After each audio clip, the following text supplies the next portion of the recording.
What if one of the names in your family tree was carried across the Atlantic on the Mayflower, and your family has forgotten the connection? And what if the surname disappeared generations ago, hidden inside another branch of your own ancestry? Before we uncover these stories, tap like if you enjoy history that connects the past to your own family, subscribe for more deeply researched stories, and share this video with someone who has always heard we have Mayflower ancestry, but never knew whether it was true. In September 1620, a small English ship left Plymouth carrying just over 100 passengers and roughly 30 crew members. The voyage was supposed to end near the English colonies in Virginia. Instead, violent weather pushed the ship far north, toward the coast of what is now Massachusetts. After 66 difficult days at sea, the Mayflower anchored near Cape Cod. The passengers were not all the same. Some were religious separatists who wanted to worship outside the control of the Church of England. Others were tradesmen, servants, children, investors, soldiers, and families looking for a new beginning. They did not all share the same motives, and they did not always agree. But they now faced one problem together. They had arrived outside the territory named in their legal agreement. Their original permission did not clearly cover this place. Before leaving the ship, a group of adult male passengers signed the Mayflower Compact, promising to create a government and obey laws made for the good of the settlement. That document mattered. But it did not make the journey safe. The first winter was devastating. Disease, hunger exposure, and poor shelter killed about half of the passengers and crew. Some families disappeared almost entirely. Children became orphans. Widows and widowers formed new households. People who had arrived as strangers became linked by marriage, necessity, and survival. That is one reason the Mayflower still matters to genealogists. The story is not only about famous leaders, it is also about the way a small number of surviving families expanded across generations. Today, millions of Americans may have at least one Mayflower passenger somewhere in their ancestry. The exact number is difficult to prove, and popular estimates vary widely, but the basic idea is sound. Descendants spread far beyond the original surnames. A woman named Mullins might have descendants who carried the name Alden. A Tilley descendant might become a Howland descendant. A Warren line might later disappear into Delano, Roosevelt, or another family. So seeing a Mayflower surname today is interesting, but it is not proof by itself. Surnames can belong to many unrelated families. A real connection requires a documented chain from one generation to the next. With that warning in mind, let's look at 15 surnames connected to the Mayflower and the human stories behind them. One of the most important names is Bradford. William Bradford was born in Yorkshire around 1590. He lost his father while he was still very young, and his childhood was shaped by relatives and family changes. As a teenager, he became involved with a group of English Protestants who believed the official church needed to be left behind. At the time, religious disagreement could bring serious punishment. The group eventually moved to the Netherlands, first to Amsterdam and later to Leiden. Bradford lived there for years. He learned Dutch, worked as a weaver, married, and became part of a community trying to protect its beliefs while also raising families in a foreign country. When the decision was made to establish a settlement across the Atlantic, Bradford joined the Mayflower voyage.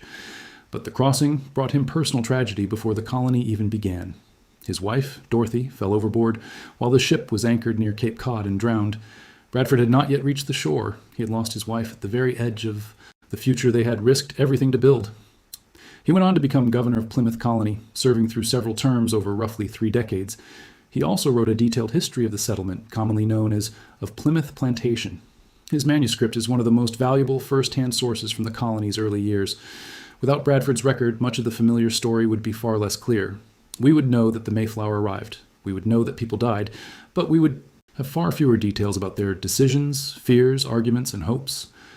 Bradford descendants later appeared throughout American life. Some well-known figures have been connected through documented family lines, including educator Noah Webster and actor Clint Eastwood.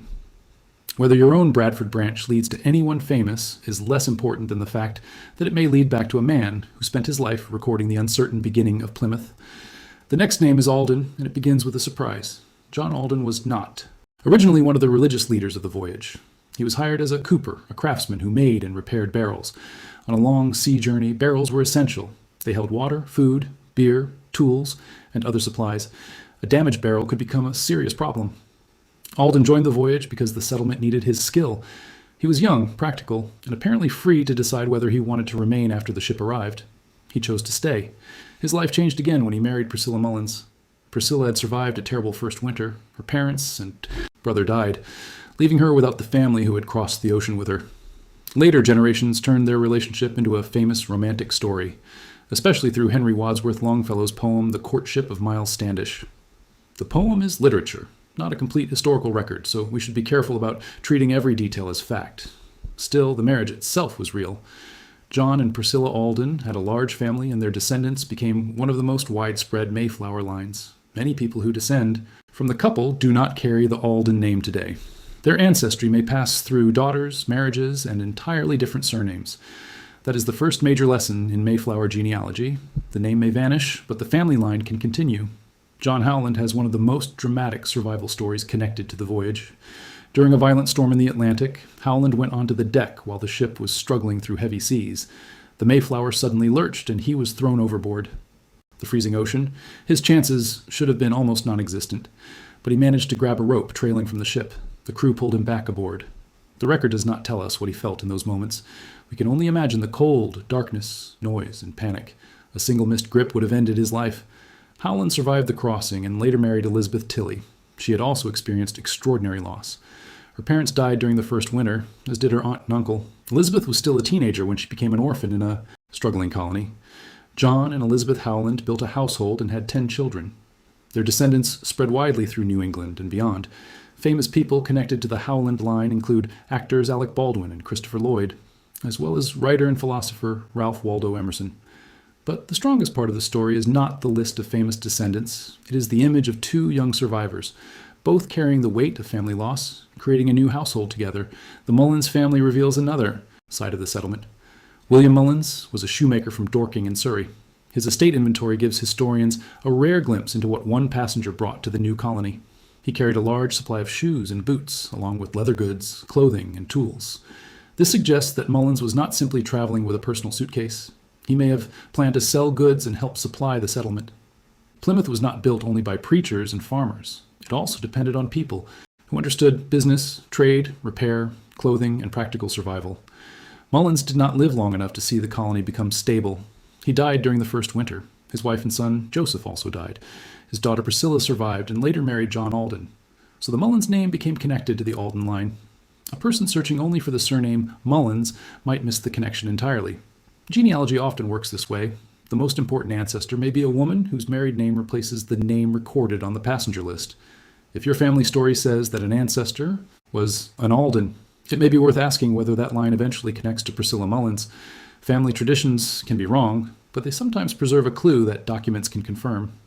Before we go further, take a moment to think about the oldest surname you know in your own family. If it has been passed down through stories, write it in the comments. You may be surprised by how many people are researching the same colonial names, and your comment could help someone find a missing branch. Miles Standish was another unusual figure on the Mayflower. He was not a separatist minister or a leading member of the religious congregation. He was a professional military officer hired because the new settlement needed someone who understood weapons, defense, and military organization. That distinction matters. The people later called the Pilgrims were not one perfectly united group. Some passengers came for religious reasons. Others came because they had skills the investors considered useful. Standish belonged to the second category. He had military experience in Europe, including service connected to the long conflict in the Netherlands. When he joined the Mayflower, he brought knowledge that the settlers badly needed. Plymouth was entering a world they did not understand. The colonists did not know the local geography, political alliances, or military risks. They also entered lands already inhabited by indigenous peoples, including the Wampanoag communities whose history in the region stretched back thousands of years. Standish became an important military leader for Plymouth. He helped organize defenses and took part in negotiations and armed encounters. His role was not always peaceful, and later accounts sometimes presented him as a heroic defender while giving too little attention to the people already living there. His first wife, Rose, died during the first winter. Standish remained in Plymouth and later married again. His descendants continued through several New England families. The Standish name may appear in a family tree, but so might the names of women who married into the family and carried the line forward under another surname. As always, the paper trail matters more than the name alone. Stephen Hopkins had already crossed the Atlantic before he boarded the Mayflower. In 1609, he was connected with the Sea Venture, a ship headed toward Jamestown. The vessel was caught in a major storm and wrecked near Bermuda. Hopkins and other survivors spent months on the islands before eventually reaching Virginia. That experience was remarkable enough on its own. He had seen the dangers of the Atlantic, lived through a shipwreck, and spent time in an earlier English colony. Yet Hopkins returned to England and later chose to cross the ocean again, this time with his family on the Mayflower. Imagine the knowledge he carried. The other passengers had theories about America, but Hopkins had actually been there. He knew that the landscape was not an empty page waiting for Europeans. He knew that survival required more than religious hope. It required food, shelter, local knowledge, and cooperation. Hopkins's son, Oceanus, was born during the Mayflower voyage. His name reflected the circumstances of his birth, but he died young and left no lasting line. Although Hopkins' children survived and had descendants, Hopkins' story also reminds us that the Mayflower did not begin English colonization.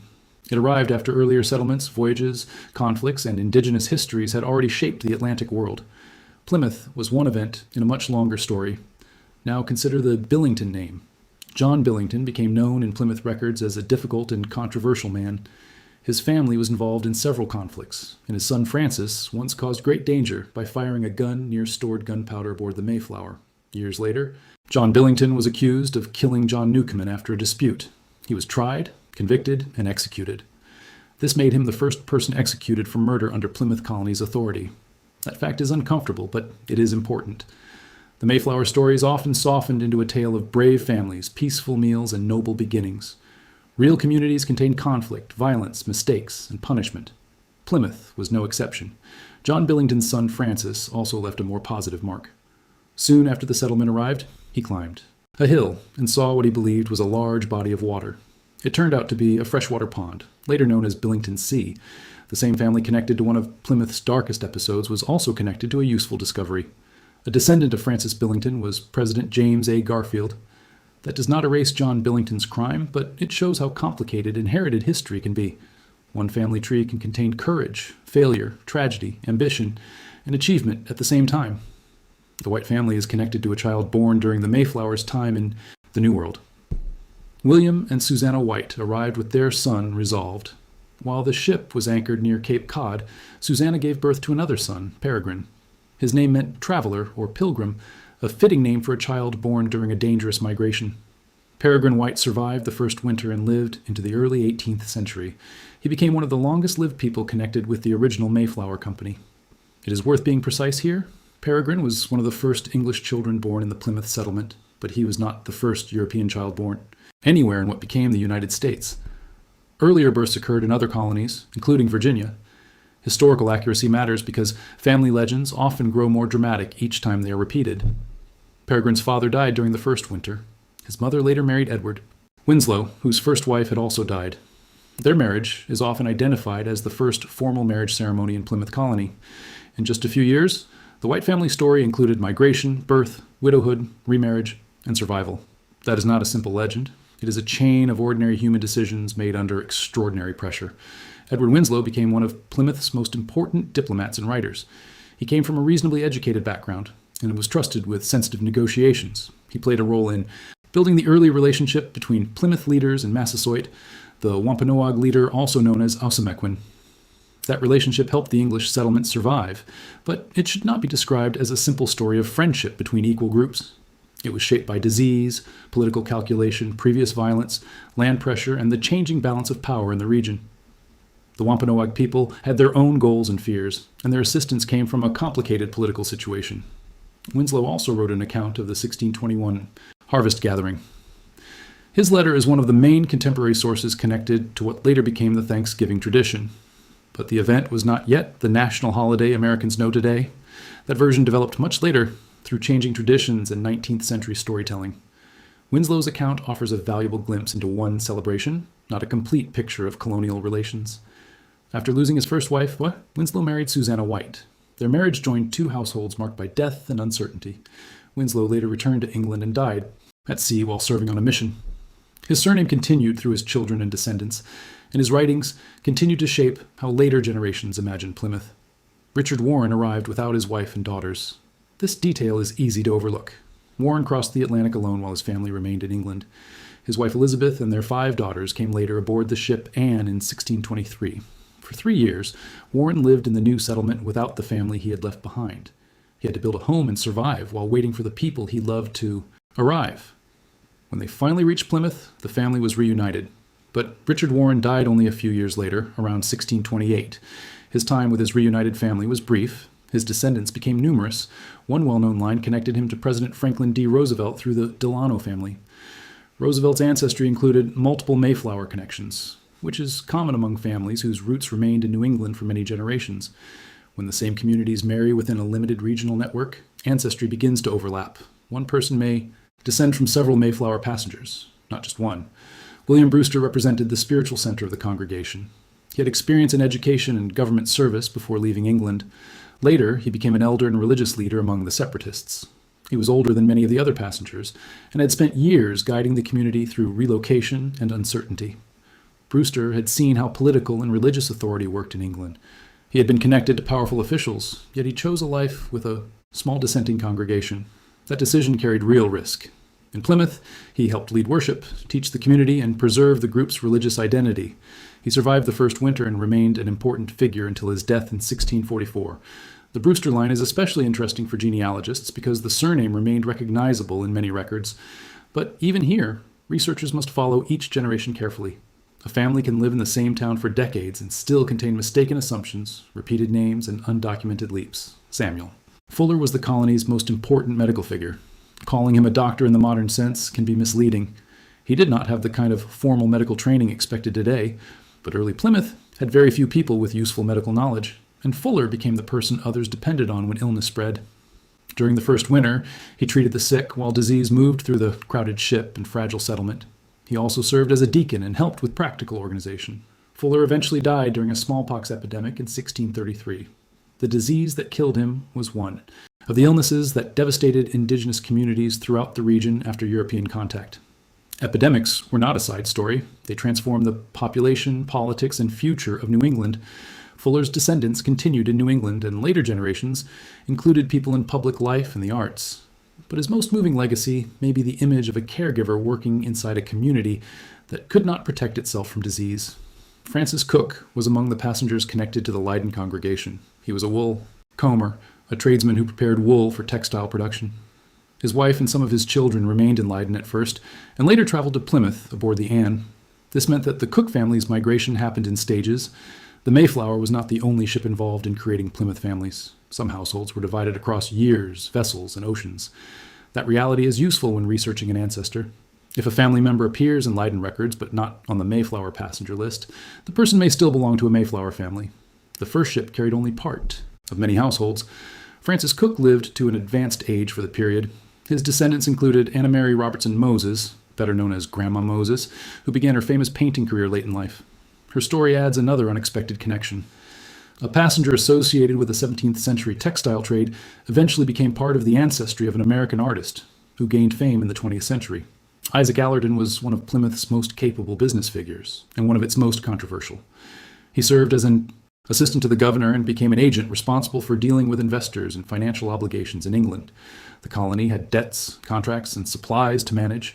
Someone needed to negotiate on its behalf. Allerton had the education and connections for that work, but Plymouth leaders later accused him of using the colony's business for personal advantage. His dealings created distrust, and Governor Bradford eventually removed him from his position. His story shows that the colony's struggles were not only about weather and hunger. Money, credit, trade, and personal ambition also shaped the settlement. Allerton's daughter Mary survived the first winter as a child and lived until 1699. She is often described as the last surviving passenger of the original Mayflower voyage. That makes her life a remarkable bridge between two worlds. She arrived as a small child in 1620 and lived long enough to see Plymouth become an established colony. By the time she died, almost 80 years had passed since the ship's arrival. Franklin Roosevelt descended from Mary Allerton, as well as from Richard Warren, giving him at least two separate Mayflower lines. The final surname is Tilley. John Tilley and his wife, Joan Hurst Tilley, died during the first winter. Their daughter Elizabeth survived. She was a young teenager who lost not only her parents, but also other close relatives who had traveled with her. Elizabeth's survival is difficult to imagine. She had crossed an ocean, entered an unfamiliar environment, and then watched the adult world around her collapse. Yet she lived, grew older, and eventually married John Howland. Their marriage joined two stories of survival: the orphaned girl and the young man pulled from the Atlantic by a rope. Together, they had 10 children. Their descendants spread through New England and later across the country. Ralph Waldo Emerson is connected to this line through Elizabeth Tilley Howland. That connection is especially interesting because it passes through an unbroken female line. Genetic inheritance is complicated, and family tree claims should not be confused with a simple Mayflower gene. But a documented maternal line can carry mitochondrial DNA through mothers and daughters across many generations. The Tilley name itself may not appear in a modern descendant's surname. It may be buried behind Howland, Emerson, or another family name. Yet the story remains part of that person's ancestry. We have now reached the point where the surnames begin to blend together. Bradford connects to governors and chroniclers. Alden connects to Mullins through marriage. Howland connects to Tilley. White connects to Winslow. Warren connects to Delano and Roosevelt. Allerton creates another Roosevelt line. These families did not remain separate branches forever. They married, moved, changed occupations, and gave their children new surnames. Over 4 centuries, one passenger can appear in hundreds of thousands of family trees. And that is why a surname search is only the beginning. If you want to investigate your own possible connection, start with yourself and work backward. Write down parents, grandparents, and great-grandparents. Record full names, birthplaces, marriage dates, and burial locations. Do not rely only on online family trees, because copied mistakes can spread quickly. Look for primary or near primary records. Birth certificates, marriage records, wills, deeds, church registers, probate files, and carefully sourced genealogies. And once your line reaches colonial New England, compare it with databases from the General Society of Mayflower Descendants, the New England Historic Genealogical Society, Family Search, and local archives. Be especially careful with common names. John Smith, William White, and Thomas Rogers may belong to many unrelated families. Even an unusual surname is not enough by itself. The real proof is the continuous chain between generations. And remember that descent does not always follow the male line. Women change surnames through marriage, and many records preserve their maiden names only in marriage documents, wills, or the records of their children. This is why family history can feel like detective work. The clue may be hidden in a county record, an old family Bible, or the maiden name of a great-great-great-grandmother. There's also a larger question behind all of this. What does it mean to inherit a Mayflower story? For some people, it is a source of pride. For others, it is simply an interesting fact. But the history should not be used to turn the past into a perfect national myth. The passengers were not all saints. Some made harmful decisions. Some profited from expansion. Some fought with neighbors. The settlement depended on indigenous knowledge and relationships, even as English colonization placed pressure on indigenous land and sovereignty. The Wampanoag people were not supporting characters in a Pilgrim story. They were nations with their own governments, economies, spiritual traditions, and memories. Their relationships with Plymouth changed over time, and the later history included increasing conflict and devastating war. A complete family history can hold both truths at once. You can study an ancestor's courage while also asking what their arrival meant for other people. You can appreciate survival without pretending that survival was morally simple. That makes genealogy more valuable, not less. It turns distant names into real people, and real people are never just heroes or villains. William Bradford lost his wife before the settlement began. John Alden arrived as a cooper and stayed. Priscilla Mullins survived the loss of her family. John Howland grabbed a rope in a freezing ocean. Elizabeth Tilley became an orphan and built a new household. Stephen Hopkins survived one shipwreck and crossed the Atlantic again. Francis Billington made a dangerous mistake and later discovered a pond. Samuel Fuller treated the sick until disease took him. Richard Warren waited years for his family. Edward Winslow recorded an event that later generations would transform into a national tradition. These are not just surnames. They are moments of fear, patience, grief, work, compromise, and hope. So, is one of these names in your family tree? Maybe you carry Alden, Bradford, Brewster, Cook, Fuller, Howland, Hopkins, Mullins, Standish, Tilley, Warren, White, Winslow, Billington, or Allerton. Maybe you carry none of them. That does not make your family history less important. Every family contains people who crossed difficult distances, survived losses, raised children, changed names, and made choices that shaped generations. They would never meet. And if you do find a Mayflower connection, do not stop at the passenger list. Ask who that person married, where did their children live, what work did they do, which communities did they enter, what happened to the indigenous people around them, what parts of the family story were remembered and what parts were forgotten. The most powerful discovery may not be that your ancestor stepped onto the Mayflower. It may be learning what they did after the ship disappeared over the horizon. If this video helped you see the Mayflower as a collection of real people instead of a single legend, leave a comment with the oldest surname in your family tree. Then save this video for the next time you research your ancestors and send it to a relative who keeps saying, "Someone in our family came over on the Mayflower." The past may be 400 years away, but sometimes it is only one document, one marriage, or one forgotten maiden name from reaching you.